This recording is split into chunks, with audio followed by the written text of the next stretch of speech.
Si vous allez au dehors, on vous pose la question. On peut vous demander, par exemple, l'homme peut te poser, par exemple, cette question-là. Qui est ton Dieu? Ou bien, quelle est ta religion? Ou bien, toi, quelle est ta foi? Est-ce que tu vas te taire? Est-ce que tu vas te taire? Tu vas parler, tu vas confesser ta foi. Amen. Tu vas confesser ta foi. Quelqu'un a dit quelque part que j'ai cru, c'est pourquoi.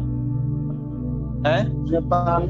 Voilà, j'ai cru, c'est pourquoi j'ai parlé. Donc, ce qui est dans votre cœur, nous allons proclamer, nous allons confesser cela. Vous pouvez voir cela par exemple dans Romains chapitre 10.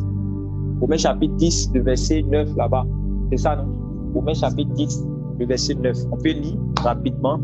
Si tu confesses de ta bouche le Seigneur Jésus. Si tu confesses de ta bouche le Seigneur Jésus. Si tu crois dans ton cœur que Dieu l'a ressuscité des morts. Si tu crois dans ton cœur que Dieu l'a ressuscité des morts, tu seras sauvé. Amen. Voilà, donc la foi que nous avons au Seigneur Jésus, du Seigneur Jésus, la foi que nous avons du Seigneur Jésus dans notre cœur, nous allons confesser cela d'une manière ou d'une autre. Nous allons confesser parce que nous sommes appelés des témoins du Seigneur Jésus. Selon Actes chapitre 1, le verset 8. Et quand le Saint-Esprit va venir sur vous, vous allez devenir mes témoins. Amen. Voilà, vous serez mes témoins. Un témoin, c'est celui qui a entendu. Amen. Même si nous n'avons pas vu, nous avons quand même entendu. Voilà, nous avons entendu le Seigneur dans la parole de Dieu, la prédication qui nous a été annoncée. Et donc, nous avons vécu, nous avons expérimenté le Christ, le Seigneur. Donc, nous devons confesser ce que nous avons entendu. Amen. Ça, c'est ce qui est clair. Mais, je disais que la vie chrétienne dans laquelle nous sommes est plus que la confession. Ça va au-delà. Amen. Ça va au-delà. Quelqu'un prend Philippiens 1, le verset 27. Philippiens 1, le verset 27 dit quoi? On est en train d'introduire notre partage. Philippiens, le chapitre 1, verset 27. Philippiens, chapitre 1, le verset 27. Seulement, conduisez-vous d'une manière digne de l'évangile de Christ. Conduisez-vous d'une manière digne de l'évangile de Christ. Afin que, soit que je vienne vous voir, oui, soit que je reste absent, oui, j'entends dire de vous que vous devenez ferme dans un même esprit, oui, combattant d'une même âme pour la foi de l'évangile. Amen. Amen. Amen. Il dit seulement, c'est-à-dire que ce qu'il veut, ce qu'il demande, ce qu'il désire, c'est que les chrétiens là puissent faire quoi? Se conduire. Voilà. Se conduire. Donc, si vous pouvez souligner ou bien écrire ça quelque part, puis se conduire d'une manière qui est digne de l'évangile. Donc, l'évangile que nous prêchons est accompagné d'un comportement. L'évangile que nous prêchons, c'est pour donner une conduite à ceux qui vont croire. Amen. C'est pas pour donner une connaissance intellectuelle. C'est pour reformater la vie des gens que l'évangile est venu. C'est pour transformer la vie des gens que l'évangile est venu. L'évangile est venu donner un comportement à l'homme. L'homme n'a pas le comportement qui plaît à Dieu parce qu'il est victime du péché, parce qu'il est esclave du péché. Amen. Il est privé de la gloire de Dieu, il n'a pas le comportement qui plaît à Dieu parce qu'il veut faire ce qui lui plaît, ce qui monte dans son cœur. Amen. Maintenant, l'évangile va venir réglementer, changer ce comportement. Amen. L'évangile va venir pour changer ce comportement. Donc, il dit, conduisez-vous d'une manière digne de l'évangile. C'est-à-dire que quand nous avons annoncé l'évangile, il y a un comportement qui va avec l'évangile. Il y a un comportement qui suit l'évangile. C'est pour cela que lorsque on voit un chrétien, même s'il confesse 1000 fois, regardez le Seigneur Jésus, les gens étaient marchés avec lui. Après, c'était moment où il s'arrêtait, il dit, mais pourquoi ne faites-vous pas ce que je dis? Amen. Un disciple, c'est celui qui fait ce que son maître fait. Amen. C'est celui qui fait ce que son maître fait. Comme vous avez regardé par exemple avant dans les films karatéka. Voilà, les films karatéka, on parle des écoles de Shaolin, écoles de Tai Chi, écoles de Kung Fu. Souvent le maître là, mais on ne le voit pas. Mais quand vous allez voir que le disciple là, il va faire une phase là, il va faire, comment on appelle ça, je ne sais pas si c'est une phase, mais il va faire une position. On va identifier même l'école où il est quitté, on va identifier son maître. Vous me suivez? On va savoir d'où il vient. Amen. C'est la même manière lorsque les apôtres avaient prêché l'évangile et que les gens avaient cru. Jésus n'a pas dit ceux qui vont croire appeler les chrétiens. Jamais vous n'allez pas voir cela dans l'évangile. Et c'est ce qu'il a dit. Vous avez déjà lu l'évangile, Matthieu, Marc, Luc et puis Jean. Est-ce que Jésus a dit ceux qui vont croire appeler les chrétiens? Non. Mais ceux qui ont cru, là, puisqu'ils avaient une conduite conséquente, ils avaient un comportement qui va avec ce qu'ils ont entendu.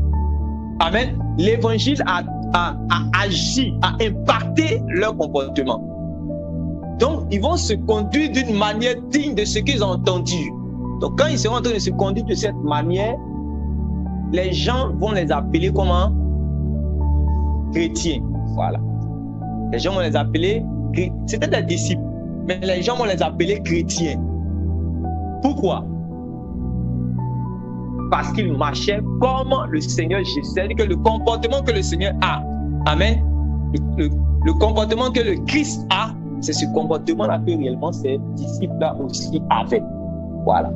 Donc, dans cette affaire de vie chrétienne, il ne suffit pas d'appartenir, par exemple, à une assemblée ou à un groupe, mais il faut avoir le caractère, la conduite du Seigneur Jésus. C'est tout. Amen. Amen. Mais aujourd'hui, les hommes que nous sommes en train de faire des débats sur aujourd'hui, voilà, tu appartiens à quelle église, tu es converti depuis quand? Voilà, il y a beaucoup de questions. Alors que là où le Seigneur nous attend, c'est où? C'est dans la conduite. Voilà. C'est dans la conduite. C'est dans la conduite. Et une conduite qui est conforme à l'évangile, une conduite qui est conforme à Dieu. C'est très, très, très important. C'est très important. C'est ce que nous devons comprendre d'abord. Être agréable à Dieu. Vous pouvez voir par exemple prenons Genèse chapitre 18. Disons à partir du verset 18. On va aller doucement encore ensemble. Avant de lire Genèse même, prenons 1 Samuel chapitre 2, puis 1 Samuel chapitre 3. Nous allons voir, comme on entend parler de comportement, de conduite, c'est très important. On va revenir sur notre Genèse tout à l'heure. Mais prenons 1 Samuel chapitre 2, 1 Samuel chapitre 3. Nous allons voir quelque chose.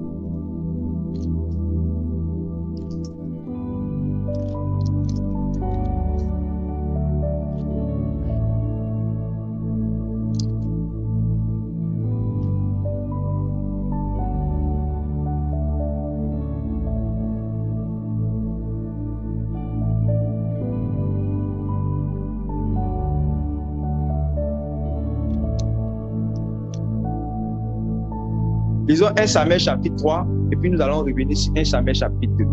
Commençons à partir du verset 1, nous allons voir. 1 Samuel chapitre 3 à partir du verset 1. Ensuite, ok. Le jeune Samuel était la parole était rare en ce temps-là. Oui. Les visions n'étaient pas fréquentes. Oui. En ce même temps, Élie commençait à avoir les visions. Oui. Il ne pouvait pouvoir était couché à sa place. Alors le Dieu n'était pas encore élevé. Et Samuel était couché dans le l'arche. Oui. Alors l'Éternel appela Samuel. Il répondit, le voici. Oui. Et il courut vers Élie et dit, le voici, car tu m'as appelé.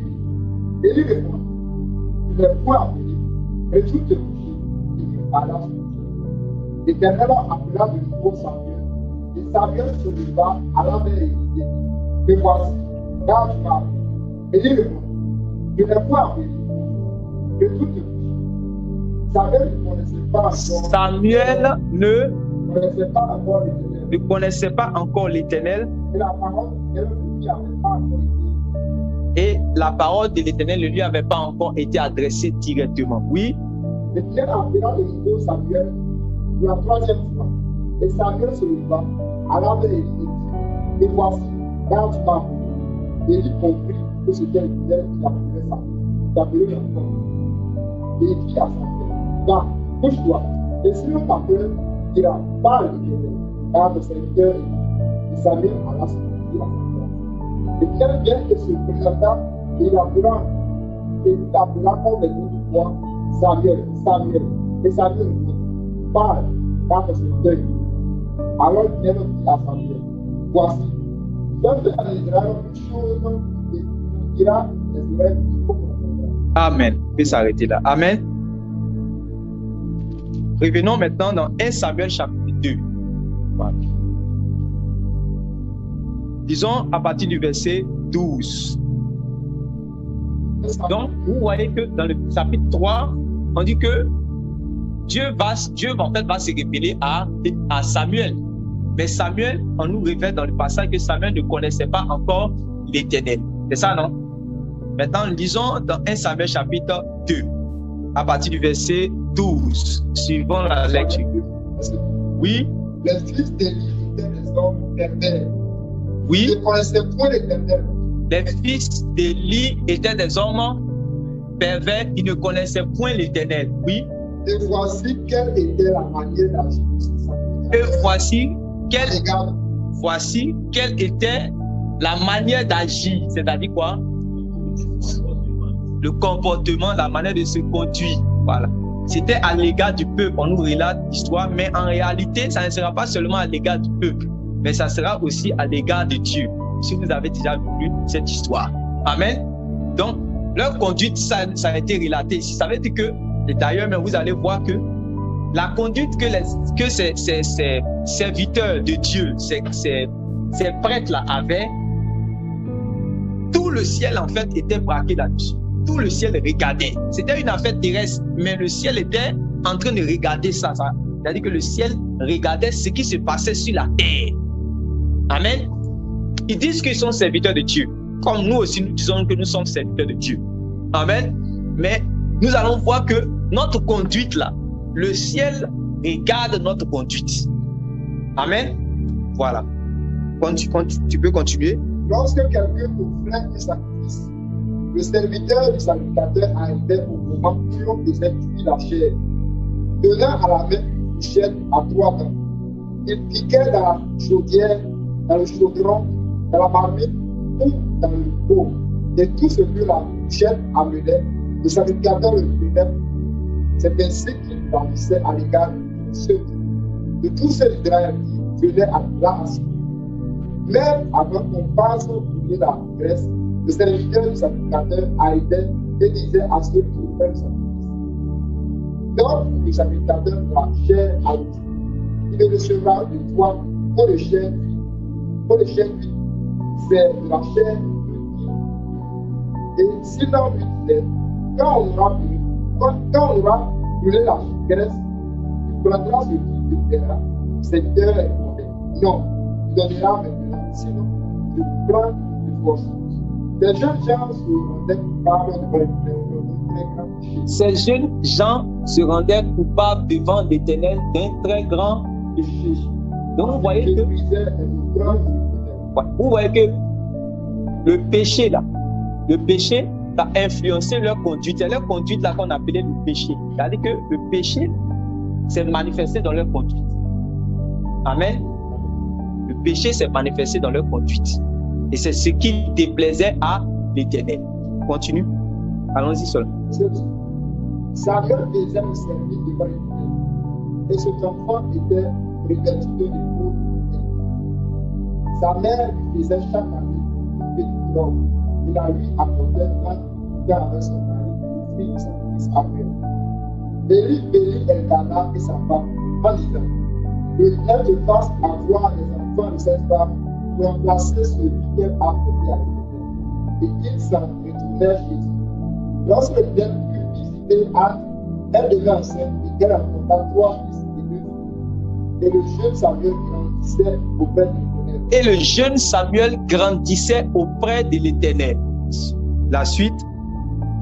Élie était fort âgé et il a pris comme service à laisser à l'égard d'Israël. Regardez encore que la conduite continue. Amen. Oui. Il a appris aussi de coucher avec les femmes qui s'assemblaient à côté de notre congregation. Il a dit, pourquoi faire-vous de telles choses? Car j'apprends de tout le peuple vos mauvaises actions. Voilà. J'apprends de tout le peuple votre mauvaise conduite, votre mauvais comportement. Non, mes enfants. Ce que j'entends dire n'est pas bon. Vous faites pécher le peuple de l'Éternel. Si un homme pêche contre un autre homme, Dieu le jugera. Mais s'il pêche contre l'Éternel, qui intercédera pour lui? Oui. Et il dépouille la foi de leur père, car l'Éternel voulait les faire oui. Oui. Le jeune Samuel continuait à grandir et était agréable à l'humanité aux hommes. Un homme de Dieu. Amen. On peut s'arrêter là. Voilà, merci. Je veux souligner d'abord, avant de commencer à expliquer que la partie où vous voyez que quand l'Éternel voulait les faire mourir, vous allez voir souvent comme ça, vous allez voir ces choses-là dans la Bible. Mais si vous n'avez pas lu toute l'histoire pour savoir pourquoi l'Éternel voulait les faire mourir, vous allez penser qu'il y a des gens qui sont sur la terre comme ça, le bon Dieu là, lui il a envie de les faire mourir. C'est pour ça, lisons bien la Bible. Amen. Si Dieu qui est le bon Dieu là, il peut pas voir quelqu'un comme ça qui est en train de marcher dans ses voies, hein, quelqu'un qui est en train de s'efforcer à lui être agréable à marcher dans ses voies, et puis Dieu va vouloir les faire mourir. Mais ici, on te dit que Dieu voulait les faire mourir, c'est à cause de quelque chose. C'est clair, non? Voilà. Dieu voulait les faire mourir à cause de leur conduite. C'est à cause de Dieu voulait les faire mourir. Maintenant, avant quand il a commencé à lire, quand notre frère a dit tout à l'heure, on a vu que ces serviteurs, ces prêtres-là, on dit qu'ils ne connaissaient pas l'Éternel. On a vu aussi sur Samuel, on dit qu'il a entendu aussi la voix de Dieu, mais il ne connaissait pas. Après, on a dit qu'il ne connaissait pas aussi l'Éternel. Maintenant, quand vous regardez les deux mots, quand vous regardez de l'autre côté, dans 1 Samuel chapitre 3, on dit Samuel ne connaissait pas l'Éternel. C'est ça, non? Dans 1 Samuel chapitre 2, parce que ce sont des prêtres qui portaient les mêmes robes. Samuel portait la même robe que eux. Samuel servait aussi dans la maison. Amen. Seulement que eux étaient les dévanciers. Alors, ils avaient commencé à servir. Mais ils ne savaient pas bien l'Éternel. Mais Samuel n'avait pas encore entendu la voix de Dieu. La voix de Dieu n'était pas encore révélée à Samuel.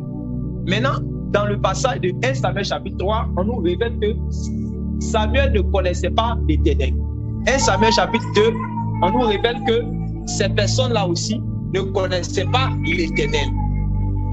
Maintenant, est-ce que c'est la même connaissance? Quelle est la différence?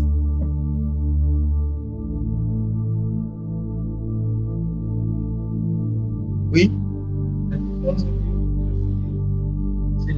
C'est pas connaître Dieu, mais le service. Et le c'est pas Dieu, mais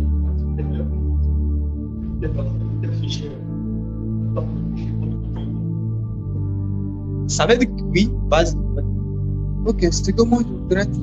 Oui. De connaître, ça veut dire que les fils d'Élie, oui, eux connaissaient, non, puisqu'ils étaient déjà des sacrificateurs, Dieu leur avait déjà parlé, ils connaissaient la loi de Dieu. Très bien. Ils connaissaient la voix de Dieu, mais ils n'obéissaient pas. Voilà. Ça veut dire qu'ils ne vivaient pas dans l'obéissance. Voilà. Donc ça veut dire que c'est par rapport à ça qu'on dit qu'ils ne connaissaient pas Dieu. Voilà. Maintenant, contrairement à Élie, non, au petit Samuel, lui, il suivait fidèlement Dieu, mais il n'avait jamais entendu la voix de Dieu. Amen. Donc, il ne discernait pas la voix de Dieu. Amen. Ouais, comment c'est bien expliqué. Voilà. C'est ça la différence entre les deux. Donc, on peut connaître le véritable ou bien le vrai nom de Dieu. L'homme peut connaître, s'il veut, il peut faire, c'est-à-dire qu'il peut avoir, Dieu même peut se révéler à lui, il va connaître le vrai nom de Dieu. Aujourd'hui, c'est sur ce genre de choses là que les hommes font des débats. C'est nous, on a le véritable Dieu. C'est nous qui connaissons le nom de Dieu. Le Dieu que tu sais là, quel est son nom? D'autres, la dernière fois, c'était le dimanche passé, pour le passé à 100, on est en train de parler de Jéhovah, d'autres disent Yahvé, d'autres disent Yahoua, d'autres disent non, vous dites Yahoua, c'est pas Yahoua en dit, c'est Yahweh, mais Yahvé, c'est Yah en dit, c'est Jéhovah en dit. Donc les gens sont sur les affaires de nom. Amen. On va venir à un passage et puis vous allez comprendre quelque chose. Donc les gens sont sur les affaires de nom. Amen. Ici même, notre frère vient nous dire qu'en réalité, ces personnes-là connaissaient la loi de Dieu. Ils savaient ce que Dieu voulait et ce que Dieu ne voulait pas. Et Dieu s'était fait certainement entendre. Voilà, à eux. Ils ont entendu la voix de Dieu pour savoir. Quand Dieu parle là, ça c'est Dieu qui parle comme ça. Amen. Mais Samuel, lui, ne connaissait pas. Mais Samuel avait aussi la loi de Dieu. Amen. La loi de Dieu était là. La voix de Dieu n'était pas entendue. Mais est-ce que la loi de Dieu la loi était là? Donc, Samuel lui suivait la loi de Dieu sans avoir entendu la voix de Dieu. Amen. Les autres, ils avaient la voix, ils avaient déjà entendu la voix de Dieu et aussi il y avait la loi de Dieu. Mais ils se détournaient en fait de la loi de Dieu. Amen. Voilà. Vivre dans le péché. Voici la différence. Donc, tu peux connaître le nom de Dieu, tu peux connaître beaucoup de choses de manière intellectuelle pour prétendre réellement appartenir à Dieu alors que lui, il ne te connaît pas. Tu peux dire, je connais Dieu, mais Dieu, lui, ne te connaît pas. Amen. Les hommes peuvent dire, je connais Dieu, mais à cause de leur conduite seulement, c'est à cause de leur conduite que Dieu va dire qu'il ne les connaît pas. Et vous allez comprendre ces choses. C'est très, très important. Amen. Amen. Prenons Jean chapitre 17, le verset 3. Jean chapitre 17, le verset 3.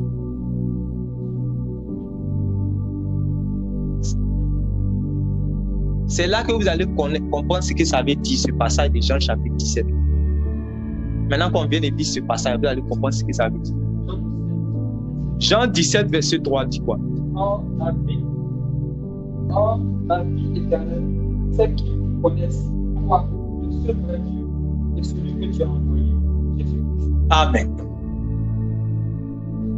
Je vais vous poser une question. On dit, or, la vie éternelle, c'est qu'ils te connaissent, toi, le seul vrai Dieu, et celui que tu as envoyé, Jésus-Christ. Amen. La question que je vais vous poser maintenant, mes frères et sœurs. La connaissance dont Jésus est en train de parler, qui donne la vie éternelle, est-ce que c'est le fait de savoir qui est Dieu? Amen. Est-ce que ça c'est suffisant? Savoir qui est Dieu et savoir qui est Jésus-Christ. Si tu connais qui est Dieu, tu connais qui est son Fils, alors tu as la vie éternelle. Est-ce que vous êtes d'accord que c'est ça ou bien c'est pas ça? C'est pas suffisant, non? Voilà. Parce qu'on a vu, Dieu n'a pas changé. La Bible dit qu'il n'a ni changement, ni homme de variation. On a vu des gens qui connaissaient son nom dans l'Ancien Testament tout à l'heure. Qui connaissaient son nom. Mais ces personnes-là, on ne peut pas dire que par cette connaissance, elles avaient la vie éternelle, puisque leur conduite là, vous-même, vous êtes témoin que est-ce que quelqu'un comme ça peut éviter de la vie éternelle? Donc, la connaissance dont le Seigneur est en train de parler, ce n'est pas la connaissance du nom de Dieu, intellectuelle.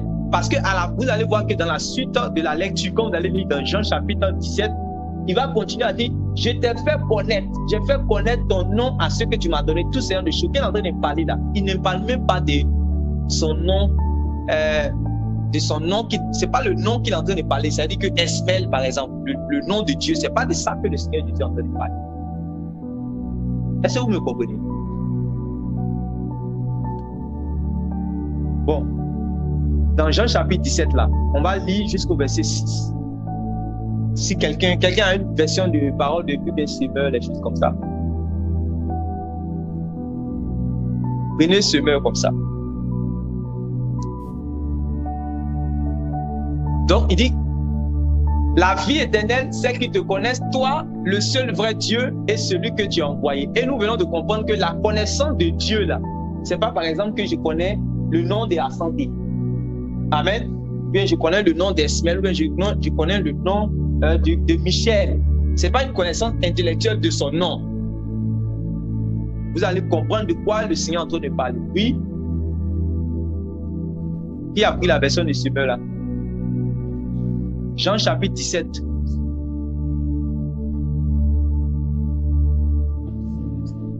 Tu descends maintenant. On est au verset 3, non, tu descends.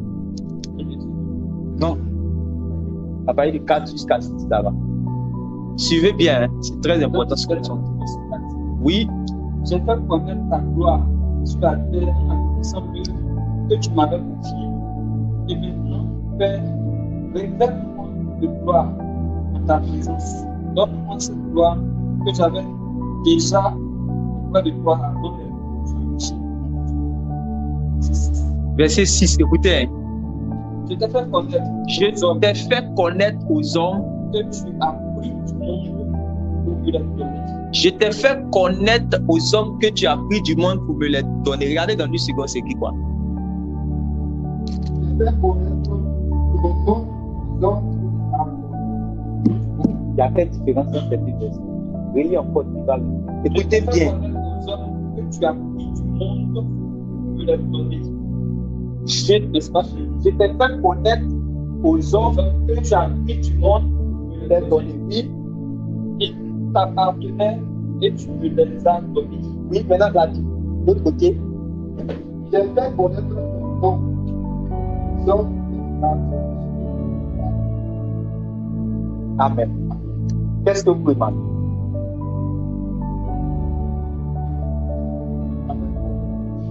j'ai fait connaître Que tu dis ça là, quand tu dis le passage, j'ai fait connaître ton nom. J'ai fait connaître ton nom aux hommes que tu m'as donné. Que tu dis ce passage-là, quand tu entends, j'ai fait connaître ton nom aux hommes que tu m'as donné là, qu'est-ce que tu comprends déjà?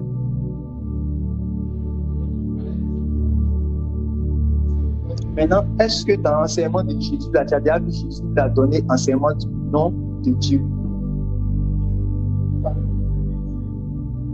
C'est parce que vous me comprenez un peu. J'ai fait connaître ton nom aux hommes que tu m'as donnés. Maintenant, dans l'enseignement du Seigneur Jésus, dans l'évangile, les 4 évangiles qu'on lit là, amen, les 4 témoignages là, dans les évangiles, est-ce que Jésus a fait un enseignement spécial où il a décrit le nom de Dieu? Non. On n'a pas vu cela. Non. Maintenant, quand le frère Brendou dit, on dit quoi? Je t'ai fait connaître aux hommes. Je t'ai fait connaître. Quelle est la différence?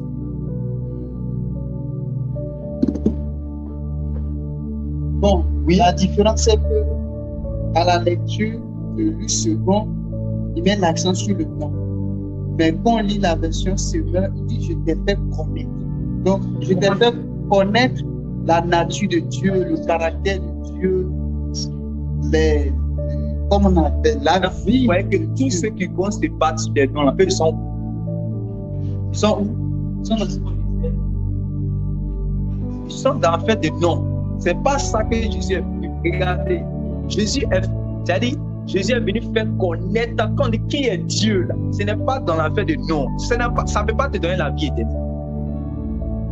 Tu vas connaître le véritable nom qui se trouve dans le ciel là-bas. Ça ne peut pas te donner la vie éternelle.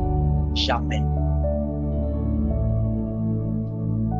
C'est la nature de Dieu, le caractère de Dieu, ce que Dieu est. Quand tu vas le connaître véritablement, c'est là on va dire qu'en réalité que c'est ça qui va te permettre d'avoir la vie de Dieu. C'est pas si je me fais comprendre. Je t'ai fait connaître. Je t'ai fait connaître aux hommes. Parce que la dernière fois, je me rappelle que je parlais par exemple avec un témoin de Jéhovah. Tu sais que eux, c'est l'un de leurs versets par. Prennent ce verset-là parce que eux se disent que c'est eux qui sont témoins de Jéhovah. Donc, ils disent que si, quand ils prennent ce passage de Jean, chapitre 17, verset 3, ils disent, oh, la vie éternelle, ceux qui te connaissent, toi, le seul vrai Dieu, et celui que tu as envoyé. Donc, c'est dit que c'est eux qui connaissent Jéhovah qui est Dieu. Donc, ils vont te montrer qu'en réalité, Dieu là, c'est pas Dieu, mais c'est Jéhovah là qui est Dieu. Ils vont essayer de faire les débats sur les affaires du nom, alors que Dieu n'est pas dans ce débat. Amen. Amen. Nous devons connaître Dieu pour avoir la vie. Amen. Pas le nom de Dieu. Nous devons connaître Dieu lui-même pour avoir la vie. Il y a des gens sur Facebook qui connaissent Esmel, non? Mais est-ce qu'ils connaissent vraiment Esmel? Il y a des gens sur Facebook qui connaissent le pasteur Ascendé, non? Mais est-ce qu'ils le connaissent? Pourquoi vous dites qu'ils ne le connaissent pas? Non, on entend de partager, c'est très important ce que nous disons. Hein. Ils ne connaissent pas sa nature, sa personnalité, sa vie, son vécu, son quotidien, ils savent rien. Ils ne savent pas ce qu'il aime, ils ne savent pas ce qu'il n'aime pas. Ils ne connaissent pas ça. Quelle est sa volonté, ses désirs, ils ne connaissent pas. Voilà. Alors qu'ils ne connaissent son manque de nom. Il y a beaucoup de chrétiens comme ça. Il y a beaucoup de chrétiens comme ça. C'est pas ça que Jésus a dit dans Matthieu chapitre 7, verset 21. C'est pas ça. Matthieu chapitre 7, verset 21, là. Ils sont venus devant le Seigneur. Eux, ils ont dit que nous avons chassé les démons par ton nom. Voilà. Eux, les noms, là, ils ont appris. Nous avons chassé les démons par ton nom. Nous avons guéri les malades par ton nom. Nous avons fait beaucoup de miracles par ton nom. Jésus les a dit que, en réalité, moi, je vous connais. Vous n'avez pas fait la volonté de mon Père. Vous connaissez mon nom, Jésus, mais vous ne connaissez pas Dieu. Il y a beaucoup de chrétiens qui connaissent le nom de Jésus. Ils font beaucoup de choses avec ça, mais ils ne connaissent pas Dieu. Parce qu'ils ne savent pas ce que Dieu veut. Amen. Ils ne savent pas ce que Dieu veut. Comme les deux fils là qu'on a lu tout à l'heure. Dans d'autres versions, on dit c'est les fils de Bélial. Dans d'autres versions, on dit c'est deux vauriens. Amen. C'est deux jeunes qu'on a vus tout à l'heure là. Mais eux se disaient qu'ils connaissaient Dieu. Mais par leur conduite, on montre qu'en réalité, ils ne connaissent pas le secret. Ils ne connaissent pas Dieu. C'est très important, ce que nous allons voir. Maintenant, prenons notre passage de Genèse. On n'est pas pressé, doucement, doucement.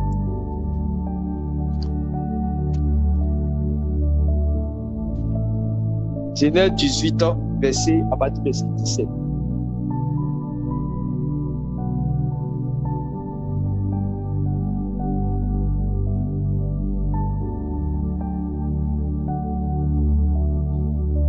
Oui.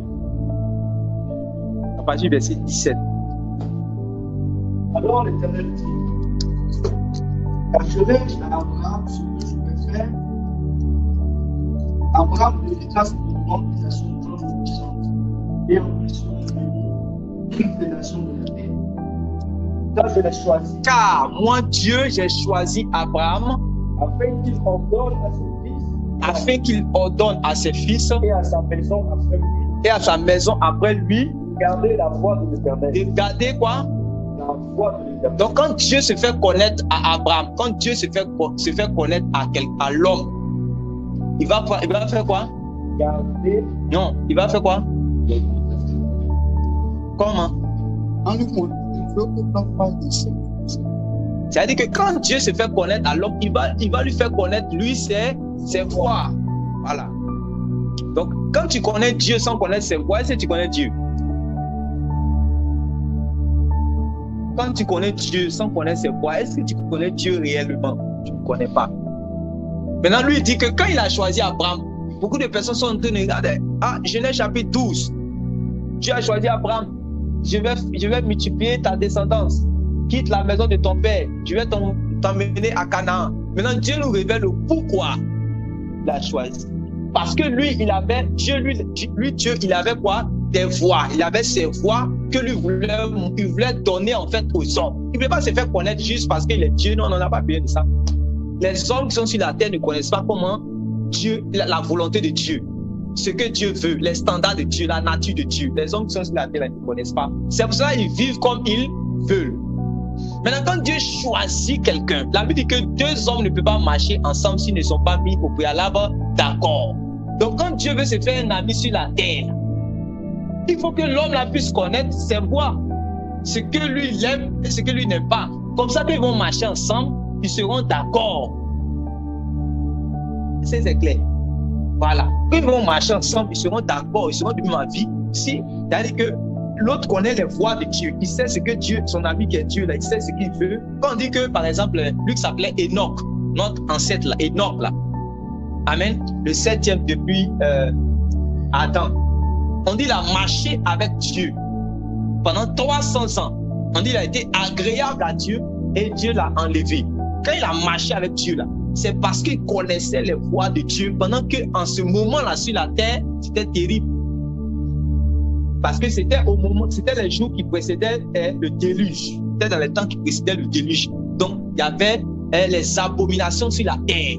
Mais lui, il a connu les voies de Dieu et il a marché dans ces voies-là pendant 300 ans. Voilà pourquoi on dit qu'il a été agréable à Dieu. Ce n'est pas parce que son teint était joli, ce n'est pas parce qu'il avait une forme des Zlatan Ibrahimovic ou bien les tablettes de chocolat ou bien ses barbes ça descendait jusqu'en bas. Ce n'est pas ça qui attirait Dieu. Ce n'est pas sa beauté là, ce n'est pas ça qui attirait Dieu. Ce que Dieu lui a dit, les voies de Dieu que Dieu lui a montrées là, quand il respecte cela, il devient agréable à Dieu. Dieu peut marcher avec lui pendant des temps, et puis Dieu est à l'aise de marcher avec lui parce qu'il ne trahit pas Dieu. Amen. Il connaissait Dieu. Maintenant, Dieu nous révèle que s'il a choisi Abraham, c'était pour faire connaître ses voies à Abraham, mais que Abraham puisse faire connaître aussi ses voies à sa descendance qui va venir après lui. Et quand ils vont connaître les voies de Dieu, ça veut dire qu'ils connaissent Dieu, même s'ils n'ont pas vu la forme de Dieu. S'ils connaissent ses voies, ça veut dire qu'ils connaissent Dieu. Notre Dieu que nous servons, il est invisible. On dit heureux celui qui croit sans avoir vu. Amen. Donc si tu connais les voies de Dieu, ça veut dire que tu connais Dieu, même si tu n'as pas vu son visage. Le visage de Dieu là même, là, le visage de Dieu là, c'est quoi? C'est sa parole. Amen. C'est sa parole. Donc il a dit, il s'est révélé à Abraham, il a montré le but. C'est clair, non? Lis le passage et puis on va avancer sur un autre passage. Car je l'ai choisi. Afin qu'il ordonne à son fils, oui, à sa maison. Oui. Après lui, de garder la voie de l'Éternel. De garder la voie de l'Éternel. Regardez ce qui suit. En pratiquant la droiture et la justice. En pratiquant, c'est-à-dire que les voies de l'Éternel sont droites. C'est-à-dire que dans les voies de l'Éternel, c'est la justice et la droiture. C'est pour ça qu'il dit que reconnaissez que quiconque marche dans la droiture, dans la justice, est né de Dieu. Parce que tu ne peux pas marcher dans la droiture, dans la justice, et puis tu es de Satan, ce n'est pas possible. Parce que Dieu est juste, Dieu est droit, ce sont ses voies. Donc quand un homme sur la terre arrive à marcher de cette manière, c'est ton frère en Christ. Il est de Dieu. Parce que la justice là, un homme normal ne peut pas marcher dedans. Ça quitte, ça veut dire que c'est du ciel. Voilà, c'est du ciel. Amen. C'est du ciel. C'est Dieu qui révèle la justice à l'homme. Et qu'il commence à marcher, il connaît Dieu. C'est un homme pieux. C'est un homme qui craint Dieu. Quand vous entendez cela, ça veut dire que c'est quelqu'un qui a entendu des voix de Dieu, puis il est en train de s'appliquer à marcher de cette manière. Amen. Prenons Deutéronome. Deutéronome vers la fin, là, on va voir Moïse aussi.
chercher le passage.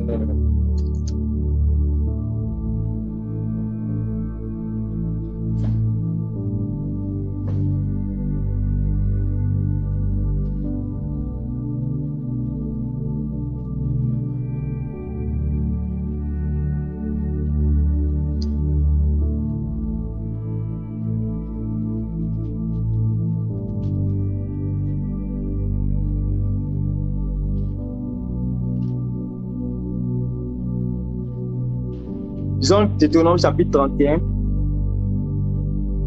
disons le verset 24.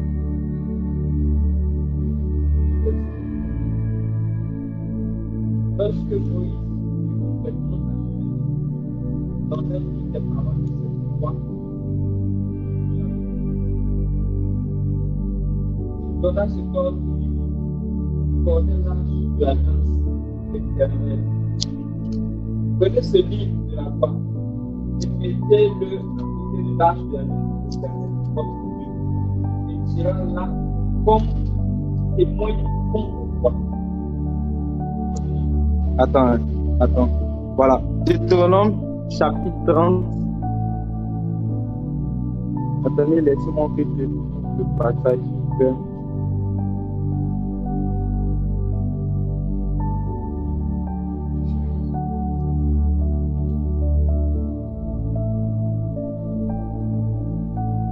Voilà. Deutéronome chapitre 30. À partir du verset 15. Voici, je veux aujourd'hui que toi la vie et le vivre, la mort et le mal. Car je te prescris aujourd'hui d'aimer l'Éternel Dieu, marcher dans ses voies et d'observer ses lois et ses ordonnances, afin que tu vives et que tu multiplies, et que l'Éternel ton Dieu te bénisse dans le pays dont tu vas entrer en possession. Et si ton cœur se détourne, n'obéis point, et si tu te laisses entraîner à te prosterner devant ton Dieu et à le servir, je vous déclare aujourd'hui que vous t'aimerez, que vous ne prolongerez point vos jours dans le pays dont vous allez entrer en possession. Amen. Donc, vous voyez que ici sont les dernières paroles de Moïse. Moïse est sur le point de partir. Amen. Le peuple est devant lui. C'est le peuple qu'il a conduit par la volonté de Dieu jusqu'à les emmener. C'est-à-dire qu'il n'était pas loin maintenant de rentrer à Canaan. C'est-à-dire que c'est Josué qui allait continuer. Donc, Moïse a eu la révélation qu'il n'allait pas entrer à Canaan. Amen. Donc, il va laisser les dernières recommandations. Et voilà ce qu'il dit. Il dit, voyez, je place aujourd'hui devant vous d'un côté la vie et le bonheur, de l'autre côté la mort et le malheur. Ce que je vous commande aujourd'hui, c'est d'aimer l'Éternel votre Dieu, de suivre le chemin qu'il vous trace et d'obéir à ses commandements, ses ordonnances et ses lois. Ce que vous avez de l'autre côté, où on dit ses voies. Vous voyez que c'est la... Moïse est-il un descendant d'Abraham? Moïse est un descendant d'Abraham, non? Et Dieu avait dit pourquoi il avait choisi Abraham. C'était pour faire connaître ses voies à Abraham et à la postérité aussi d'Abraham.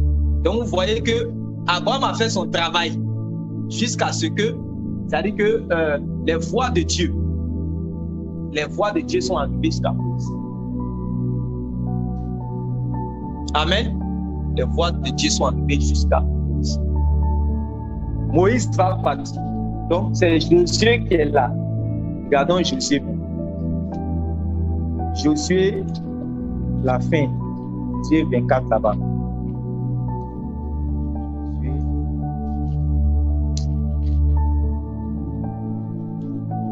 Josué 24, à partir du verset 19. Josué dit au peuple, vous n'aurez pas la force de servir. Et à moi, Josué parle. Car Josué dit, vous n'aurez été à tout le peuple de Dieu, vous n'aurez pas la force de quoi? De servir l'Éternel. Oui.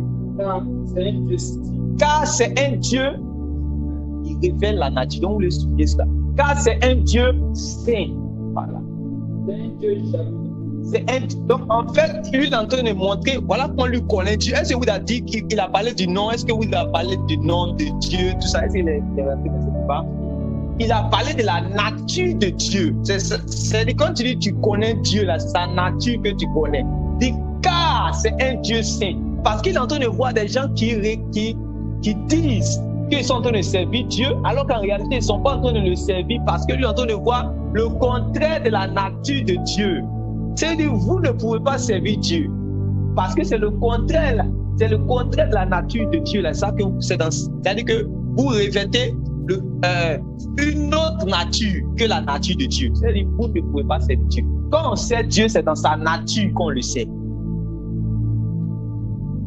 Quand Dieu se fait connaître, c'est sa nature que tu vas connaître pour dire que tu connais Dieu.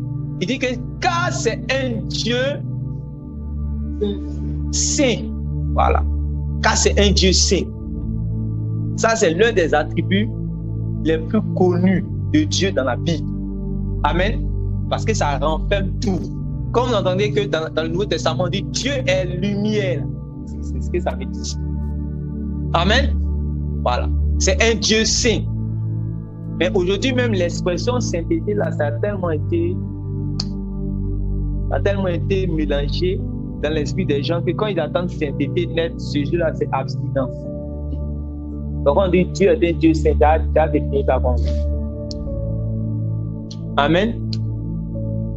Bien, c'est chasteté seulement. Donc, si lui, il se garde de toute impureté, par exemple, sexuelle, il continue de voler, celui des saints. S'il travaille avec un faux papier, celui des saints. S'il ne parle pas avec sa maman, bien sa tante, chez lui, il est saint. De toute façon, lui, en tout cas, impudicité seulement, il n'est pas dedans. Il n'est pas ça, passer. Amen. Ce n'est pas que ça. Car c'est un Dieu saint. Oui, continue. Allons-y, ça. C'est un Dieu. Oui. Il ne pardonnera pas votre transgression. Il ne va pas tolérer vos révoltes, vos transgressions et vos péchés. Oui. Donc, vous voyez que le vrai Dieu, est-ce qu'il tolère le péché? Donc, où le péché réellement règne là, est-ce que le vrai Dieu est assis là-bas? Donc, ça veut dire que là où le péché règne là, le vrai Dieu n'est pas assis là-bas. S'il vient, le péché va disparaître. C'est-à-dire que s'il a décidé de s'asseoir là, le péché doit disparaître en même temps. Parce que le péché ne peut pas supporter la présence de ce Dieu-là. Amen. Le péché ne peut pas supporter. C'est pour cela que vous allez voir le Seigneur Jésus, par exemple, dans son ministère. Chaque fois, il disait que le Père qui est en moi, le Père avec moi, le Père dans moi, le jour où il va à la croix pour aller prendre toi et moi nos péchés là. Il dit, Père, pourquoi m'as-tu eu? En tout cas, ça, la péché là. Parce que vous savez que les Écritures nous révèlent que le Christ s'est fait péché. Ça veut dire qu'il a porté tout ce qui est parlé. Parce qu'on dit maudit est quiconque est pendu au poteau de la croix. Et il a supporté la pris sur lui tous nos devoirs, nos fautes, nos péchés. Il a porté cela au bois de la croix. Première fois où le Seigneur, la seule fois où le Seigneur Jésus dit, Père, pourquoi m'as-tu eu? Amen. Notre Dieu est saint. Donc quand quelqu'un dit je connais Dieu, ça veut dire que la nature de la sainteté ne peut pas lui échapper. C'est-à-dire que tu sais que c'est ça en fait connaître Dieu. Amen. Continue. Pas fini.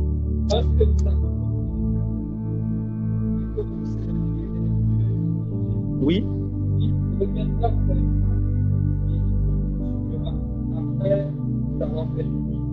Oui. Le peuple dit à Jésus, non, nous allons servir l'Éternel. Jésus dit au peuple, vous êtes témoins. Oui. Oui. Que c'est vous qui avez choisi l'Éternel. Oui. Je le dis, nous en sommes témoins, nous allons servir Dieu. Oui. Donc, si vous voulez servir Dieu, ôtez quoi? Dieu est autorisé. Voilà. Ôter les rivaux de Dieu. Ôter tout ce qui fait, c'est-à-dire que tout ce qui est interdit de Dieu, tout ce qui n'est pas la nature de Dieu, ôter cela d'abord, que Dieu vienne au milieu de nous. Voilà pourquoi avant que le Messie ne vienne sauver les hommes, Jean-Baptiste devait venir quoi? Il devait venir prêcher la repentance, que les gens puissent se débarrasser de tout ce que Dieu n'aime pas. C'est pour cela que tant qu'il n'y a pas la repentance, il n'y a pas la rémission des péchés. Vous avez vu ce que Jésus a dit, non? Eux ils vont servir l'Éternel. Il dit que, ok, il n'y a pas. Mais enlever ce qui est là que Dieu n'aime pas, là. Enlever ça pour que Dieu arrive, pour que Dieu vienne. C'est comme ça que Dieu va marcher. C'est-à-dire que si nous l'invoquons, là, nous devons savoir que est-ce qu'il y a quelque chose que Dieu n'aime pas dans ma vie? Est-ce qu'il y a quelque chose que Dieu n'aime pas au milieu de nous? Il faut qu'on enlève ça. Il a toujours marché. Vous n'avez pas vu avec, comment il s'appelle, avec Jacob. Avec Jacob, quand Jacob voulait le rencontrer, qu'est-ce qu'il a dit à Jacob? Ce qui est au milieu de toi là, il faut enlever, sanctifiez-vous, et puis on va se rencontrer. Amen. Tout ça, c'est pour révéler sa nature sainte.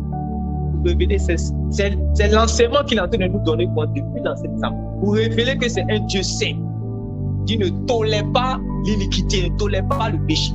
Il ne cohabite pas avec le péché, il ne se plaît pas dans l'iniquité.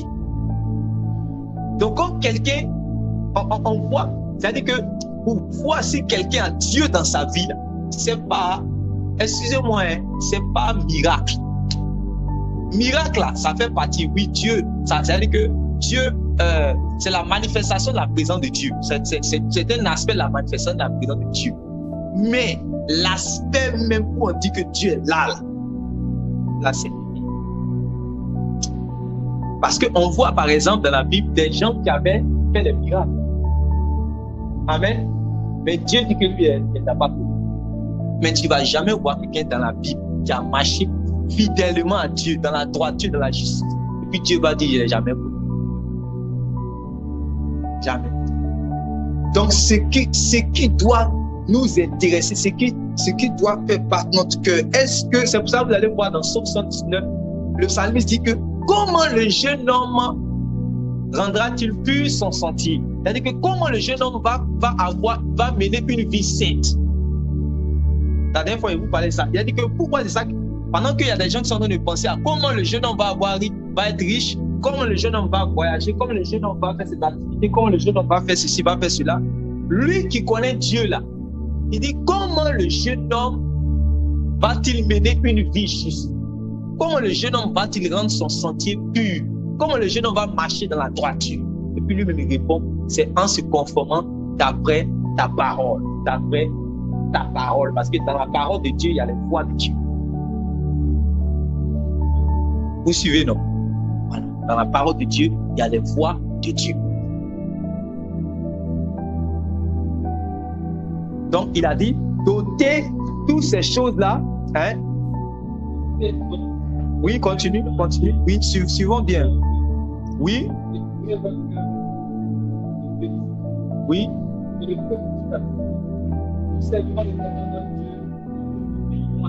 Voilà. Donc, ça c'était la génération qui était avec Josué. Amen.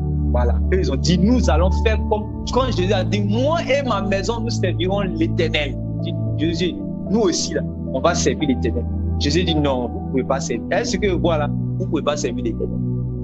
Il dit, non, nous allons servir l'Éternel. Il dit, bon, ok, si vous voulez servir l'Éternel, vraiment, débarrassez-vous de tous ces interdits. Amen. Vous allez vous débarrasser de tous ces interdits, tout ce que Dieu n'aime pas, dans ce moment qui va marcher. Sinon, lui-même, s'il vient, il va vous consumer. C'est pas ce qu'il a dit. Lui-même, s'il vient, il va vous consumer si les choses sont bonnes. Donc, quand on dit d'invoquer Dieu, on veut le réveil, on veut la manifestation de l'Esprit, on veut le déploiement, on veut les miracles au milieu de nous, on veut la présence de Dieu, que le Seigneur Jésus vienne, qu'il apparaisse là au milieu de nous. Quand nous voulons ça là, mais dit qu'il faut qu'on se prépare direct. Avant qu'il va venir, il faut qu'on enlève ça. Parce qu'on dit sa présence, ça consume. Si tu es dans ces choses-là, ça consume. C'est pour cela que tellement dans l'église primitive, là, souvent il y avait la forte, le Seigneur, il y avait la forte présence du Seigneur, que quand les gens mangeaient, par exemple, le repas du Seigneur indignement, là, ils faisaient quoi? À présent, les continuent. Ils meurent. Ananias et puis Saphira, au moment quand vous lisez Actes des Apôtres, à partir du chapitre 3, chapitre 2, chapitre 3, chapitre 4, là, vous voyez comment Dieu est présent. Non? Voilà. Sa présence est manifeste, sa sainteté est là. Donc, dans ça, là, il y a quelqu'un qui va en mentir. Mentir seulement, là. Il est tombé en même temps. Vous voyez? Voilà. C'est ça. Parce que c'est pour ça qu'il a dit, prêchez cela. Quand les gens ont dit, comment on va faire pour parler en langue comme vous? Comment on va faire pour recevoir ces promesses-là? Comment on va faire pour être pardonné aussi? Pierre les a dit, repentez-vous. Voilà. Donc, tous ceux qui vont faire partie de la famille de Dieu, là, c'est des gens qui ont abandonné tout ce que Dieu n'aime pas. Ils ont abandonné cela. Mais quand la présence de Dieu est déployée, puis les gens continuent toujours de vivre comme ils étaient avant, là, ils seront poursuivis. Amen. Amen. Si Dieu ne veut pas les consumer, qu'est-ce qu'il va faire? Il va se retirer. Et on va continuer à crier.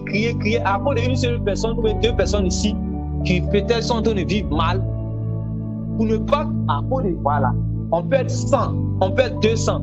Écoutez-moi bien, vous me suivez? Oui. Vous me suivez? On peut être 30, on peut être 40, 50. Mais si deux personnes que nous appelons frères, nous faisons l'œuvre de Dieu ici, que eux là, nous, pendant qu'on est en train de témoigner le réveil, est-ce que ceux-là, ils savent même que qui est au milieu de Dieu, s'il est bien là, c'est pas bon. Comme il ne va pas détruire ces dieux-là, il va attendre, il va rester au ciel là-bas. Donc nous, on est là, on crie parce qu'il y a quelqu'un qui est en train de nous combattre. Amen. Non, il faut que quand tu comprends ces choses, tu comprends que pourquoi tu ne dois même pas commettre le péché. Parce qu'il y a beaucoup de choses également que, voilà, tu es en train d'empêcher. La présence de Dieu. Donc, après la génération de Josué, qui ont dit que nous allons servir le Seigneur, on va voir. Après ça, il y a eu le temps des juges. On va avancer encore. Juges chapitre 2. Disons à partir du verset 8 là-bas. Juges chapitre 2, juste après Josué.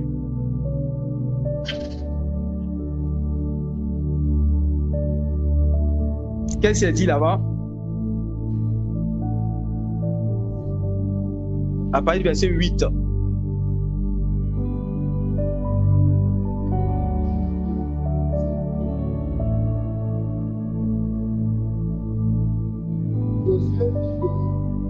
Serviteur de l'Éternel, âgé de 100 ans. Oui. On l'a servi dans le toit de la terre.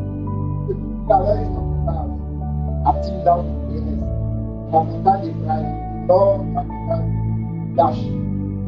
Toute cette population fut tous ceux qui ont dit nous allons servir l'Éternel avec toi, que tous sont partis aussi. Leur génération est partie. Oui. Et il s'éleva après elle une autre génération. Il ne connaissait point l'Éternel, ni ce qu'il avait fait en faveur d'Israël. Qui ne connaissait point l'Éternel, ni ce qu'il avait fait en faveur d'Israël. Donc, vous voyez le danger maintenant qui va se passer. Donc, quand il ne connaissait point l'Éternel, vous allez voir maintenant la suite. C'est pour cela qu'à partir de comment on appelle ça même, de ce que nous sommes en train de lire ici, vous allez voir que cette expression qui va venir chaque fois en boucle dans le livre des juges, les enfants d'Israël firent ce qui déplaît à l'Éternel. C'est à partir de ce chapitre-là. Dès qu'on dit qu'ils ne connaissaient pas l'Éternel, si vous lisez jusqu'au bout, vous allez voir que c'est à partir de là que ça va commencer dans le même chapitre. Parce qu'ils ne connaissaient pas l'Éternel, ils ne connaissaient pas ses voies. Donc, quand ils ne connaissaient pas ses voies, ils vont embrasser les divinités étrangères. Et ils vont commencer à adorer les thérapies, les choses que Josué a dit. Non, si vous voulez servir Dieu, débarrassez-vous de ces choses-là. C'est ça que les enfants d'Israël maintenant vont commencer à faire. Et l'Éternel va les consumer. C'est-à-dire qu'il va commencer à les ouvrir à leurs ennemis. Et c'est à partir de ce moment que ça va, cette expression, les enfants d'Israël firent ce qui déplaît à l'Éternel. Parce que tu ne connais pas ses voies. Tu vas te comporter comme tu veux. Tu vas te comporter comme tu veux. Vous voyez? les enfants d'Israël firent ce qui déplaît à l'Éternel parce qu'ils ne connaissaient pas l'Éternel. Donc, avant de servir Dieu, il faut le connaître. Maintenant, le connaître, ce n'est pas connaître son nom, connaître... non, c'est pas ça. C'est connaître ses voies. Si vous entendez qu'on dit telle personne connaît Dieu, c'est-à-dire qu'il connaît les voies de Dieu. Connaît ce que Dieu veut, connaît la volonté de Dieu, sans dire connaître Dieu. Ça, Jésus, je t'ai fait connaître aux hommes dans tout ce que Jésus prêchait. Le royaume de Dieu est semblable à ceci. Le royaume des cieux est semblable à ceci. C'était pour faire connaître Dieu, la voix de Dieu. Maintenant, prenons maintenant 1 Jean.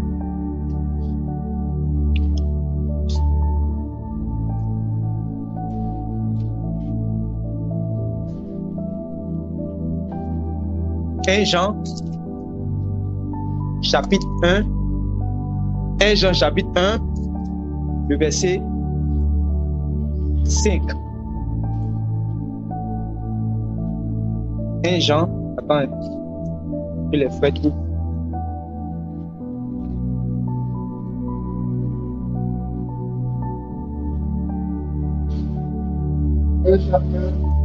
Verset 5.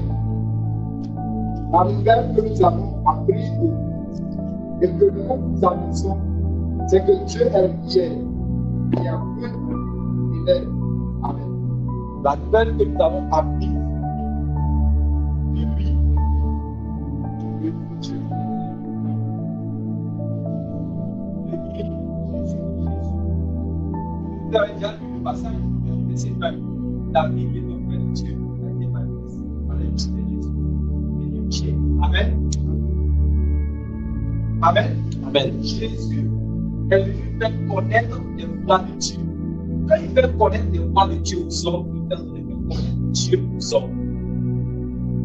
Dans les évangiles, ce sont les voies de Dieu qu'il a fait connaître.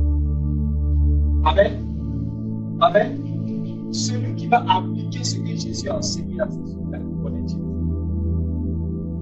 Maintenant, Jean dit la nouvelle que nous avons reçue, la nouvelle, l'information que nous avons reçue de Christ, c'est que quoi? Dieu est lumière. C'est que Dieu est lumière. Et en lui,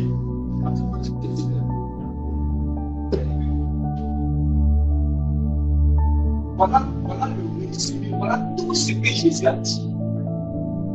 C'est ça que j'ai entendu. Tout ce que Jésus a dit, le résumé, tout ce que Jésus a dit, c'est qu'il est lié. Et qu'en lui, il y a plein de traces de l'air.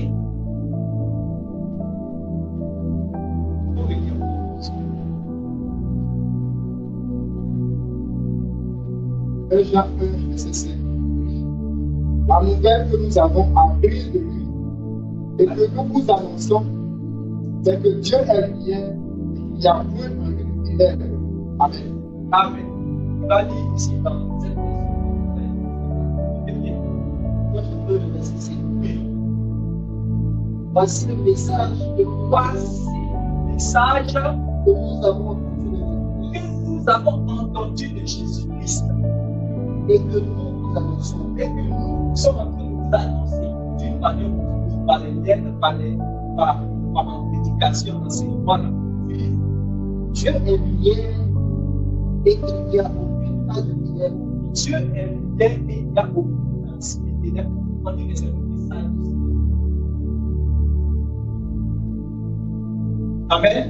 Voilà pourquoi il dit je t'ai fait connaître aux hommes. Ça,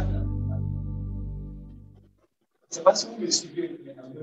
Je t'ai fait connaître aux hommes que tu m'as donné, mais je vais connaître ton nom. C'est le message que le Seigneur Jésus, quand les disciples marchaient auprès du Seigneur, les disciples étaient là. Ce que Jésus a dit, c'est que Dieu est lumière. Amen. Et dans la lumière, il y a tout. La lumière, en fait, comme le ça renvoie à la sainteté. Amen. Amen. Amen. Donc, ça veut dire que dans la lumière, là, il y a par exemple la miséricorde. Quand quelqu'un dit qu'il est saint, c'est pas miséricordieux, c'est les saints. Donc, la lumière, ça renvoie à l'amour. Amen. Quand quelqu'un dit qu'il est saint, il n'a pas l'amour. Est-ce qu'il est saint?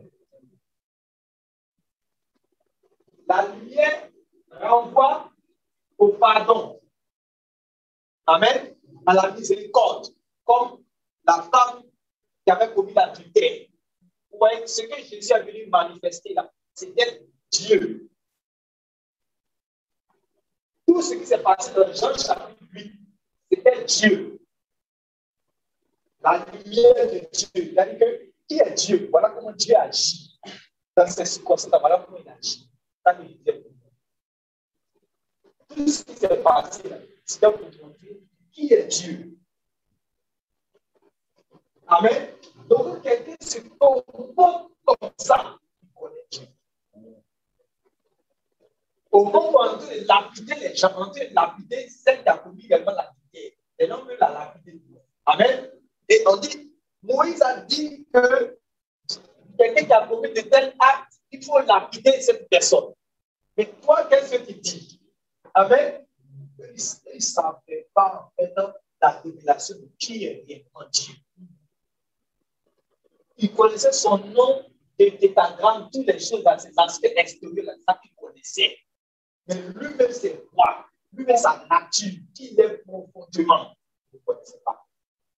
Parce que s'il le connaissait, vous n'allez pas chercher tout ça dans la Bible, vous allez chercher réellement à manifester réellement la miséricorde.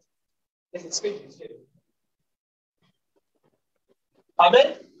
C'est vrai que Dieu est lumière. Est-ce que si quelqu'un est avare, mais que réellement il ne connaît pas l'impudicité et la dureté, est-ce qu'il est saint? Ça, vous allez voir que les gens sont allés au temple. Jésus aussi était là. Jésus est venu s'arrêter pour apporter des corbeilles. Voir comment on fait offrande dans l'église.